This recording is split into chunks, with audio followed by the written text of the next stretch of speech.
So as you understand, we are in the business of krill.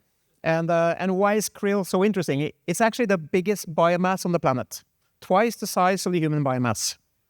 It's krill in all the oceans, and oceans cover 70% of the planet's surface, so it's basically krill everywhere. And then krill sits in the bottom of the food chain, and we learn in biology at school that all the important nutrients accumulate up through that food chain. So given the size of the biomass, the fact that it's everywhere and where it sits in the food chain, you can imagine that through millions of years of evolution, krill has become important for all life on the planet. And that's our humble starting point for when we started the company 17 years ago. We started building technology for how to harvest in a sustainable way, how to refine out those molecules that potentially are important for life, study their effect, and commercialize what we find. And so far, we built a company which is now close to $400 million of revenue, still growing fast, 21% growth last year, fueled by innovation. And we were, in fact, just a couple of years ago, awarded the most innovative company in Europe, and sustainability, taking big bets on that low carbon ingredients, doing the right things will actually make us more profitable, grow faster long term. One of the big challenges that we have when we harvest krill in Antarctica, so even if they're everywhere, it's only in Antarctica, they come together in concentration so you can catch it in a commercial way. That is that there's very little activity in the Antarctic Ocean. It's the size of the Atlantic Ocean, but only 10 vessels operating there, compared to 9,000 in the Atlantic Ocean.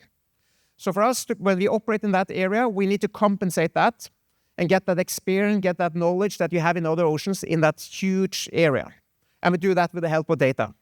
Starting building up something we call KrillViz, that you can see here on the right side.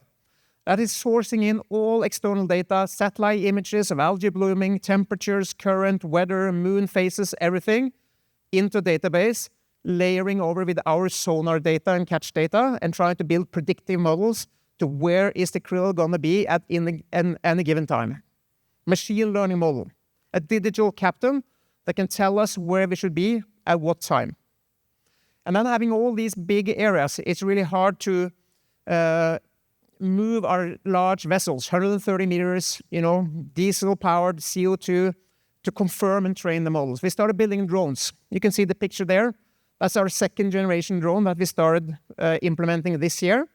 It's about 8 meter long, full autonomous, can go 3 weeks alone, and will go and collect data and train the model and verify the model. So when we get the drones to verify what the data says, the fishing vessel moves after. And we can look at an illustration actually how it works. So basically the vessels will fish in an area, and maybe the fishing is quite okay, but it's not super great, but you don't want to move it. The model tells us there is more krill to the east. And then we will send the drone, will systematically map the area, train the model while doing so, and then identify where the krill is, and then the fleet will come after. So with these new drones, this second generation drone in place, this year we have increased our harvesting 15%, making our operations significantly more efficient, reducing CO2, and making us more profitable. But we have higher goals than this. So if you look at the next slide here, and that is moving towards something we call feedback management system. Because all fisheries in the world today, their quotas, they're set on historical data.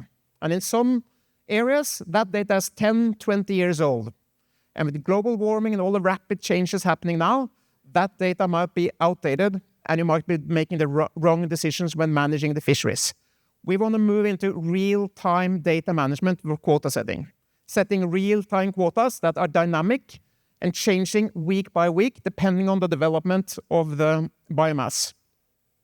And these drones that we have developed, together with CDF, with the technology from Cognite and Hub Ocean that we have just heard from, we are making all this data and all our technology available for everybody, so that data can be used to predict the biomass real-time in Antarctica. And then we have lobbied with the regulatory body for quite some years, and have actually now landed, and they have concluded and committed to implementing feedback management system for setting quotas on krill.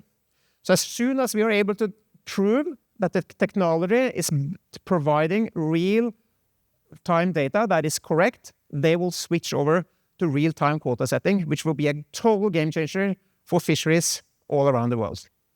Thank you. Thank you, Matt, and appreciate the update.